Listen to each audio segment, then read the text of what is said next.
I maintain confidence in our judiciary at the personal level and the level of the government, as head of the government. I will say to the people of Trinidad and Tobago to have confidence in the judiciary. But I want to point out to you a particular matter in which I was personally involved at the personal level and at the level of the leader of the opposition, part of the country's arrangements under the Constitution. I took issue in this country with a matter out of the Attorney General's office as leader of the opposition, you may recall. As a result of having done that, querying the actions of the then Attorney General in treating with the handling of that extradition matter, the Ishan-Steve extradition, because it was the opposition's position that once the matter was lost at the Privy Council, the state was in a position to carry out the extradition. As opposition leader, I took issue with the way it was handled, resulting in the non-carrying out of that extradition. The Attorney General of the day sued me in my personal capacity for saying that publicly. So here it was, I was opposition leader, I was seeking the public's interests, and I was speaking on behalf of the public with respect to the actions of governance of the day. I was sued by the Attorney General, and that matter was going through the court. The judge who was assigned the matter recused himself on the grounds that he was a former law chamber partner of my wife, so he recused himself. A new judge had to be appointed, and the matter that I had to respond to was the role and protection of the rights of the opposition leader to challenge and question actions of the government, in this instance, the Attorney General.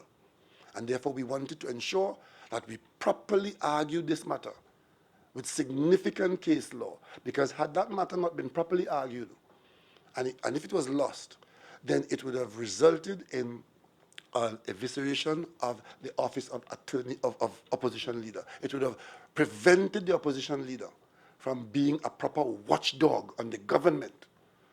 If the outcome is that you could end up losing a matter in the court and bankrupting yourself for advancing the public interest. So at the court, we asked for an extension in time to be able to a proper defense and a detailed response to the suit brought by the Attorney General of the day, one Anand Logan.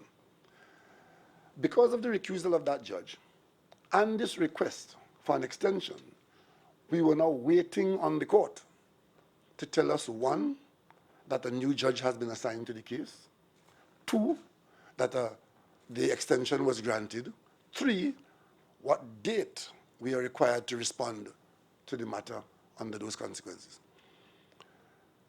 The next thing we knew, the then Attorney General Anand Logan was on the news holding up a judgment that he had got against the opposition leader because he had won the case, because the opposition leader had not put in a defense, and therefore he won in the absence of a defense, and he's now going to the master in the court, and he's expecting substantial damages. That's what I face as opposition leader.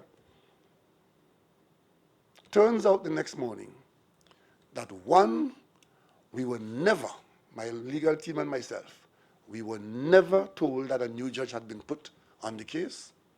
We were never told that the judge had agreed to give us an extension, and we were never told about the dates that we are supposed to respond to the court. And in that situation, we couldn't respond, and judgment was taken up by the Attorney General against me in my personal capacity.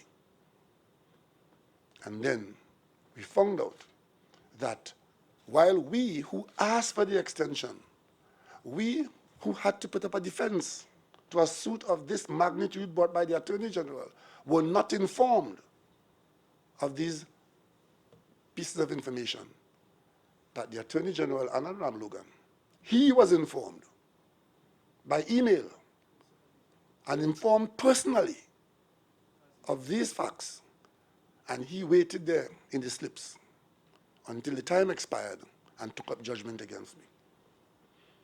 It's against that background that I tell you today, I have confidence in the judiciary of Trinidad and Tobago. I have confidence against that, even that. that background. Because we just have to build this country. Just have to build it. We're no longer a colony. We are an independent nation, and our institutions have to rise to the occasion.